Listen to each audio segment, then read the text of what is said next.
ఇక అనంతపురం జిల్లాలో చేపట్టిన భరోసా యాత్రలో భాగంగా గొట్లూరులో చేనేత కార్మికుడు పోతిరెడ్డి కుటుంబాన్ని వైఎస్ జగన్మోహన్ రెడ్డి పరామర్శిస్తున్నారు. లైవ్ లో చూద్దాం.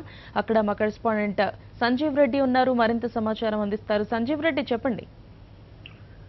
గౌతమి, ధర్మవరం చేనేతలకు ప్రసిద్ధి చెందింది. ఒకప్పుడు అగ్గిపెట్టెలో చేనేత చీరలు పెట్టగలిగిన స్తోమత, అంత సామర్థ్యం ఉన్న కార్మికులు కూడా ఇక్కడ ఉన్నారు. అయితే పవర్ లూమ్స్ వచ్చిన తర్వాత వీరి పరిస్థితి దారుణంగా తయారైంది.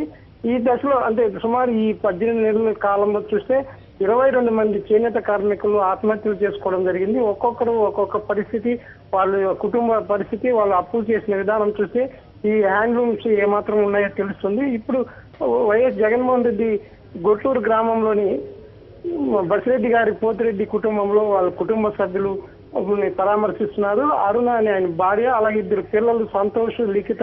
వీళ్ళ పిల్లల చదువులు కూడా ఏ విధంగా చదివించుకోవాలో, ఏ విధంగా చేయించాలో కూడా తెలియని పరిస్థితి.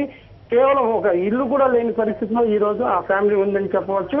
వేరే వాళ్ళ ఫ్యామిలీ ఇంట్లో ఈ రోజు వైఎస్ జగన్మోహన్ రెడ్డి ఆ కుటుంబ సభ్యులు ముగ్గురిని పరామర్శించడం జరుగుతుంది.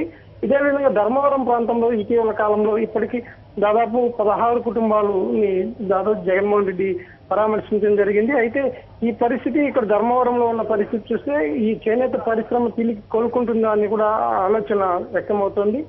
ఈ ధర్మవరం ఇప్పటికే దాదాపు ఈ చేనేత కార్మికులు వందలాది మంది ఇతర ప్రాంతాలకు, కర్ణాటకలోని యలంక ఇటువంటి ప్రాంతాలకు తరలి వెళ్లారు. అయితే వీళ్ళ దగ్గర పవర్ లూమ్ సంబంధించిన స్కిల్ లేకపోవడంతో ఈ హ్యాండ్లూమ్ మీదనే, చేతి పని మీదనే ఆధారపడి బతకడంతో వీరి పరిస్థితి ఆందోళనగా మారింది. తరంగిణి.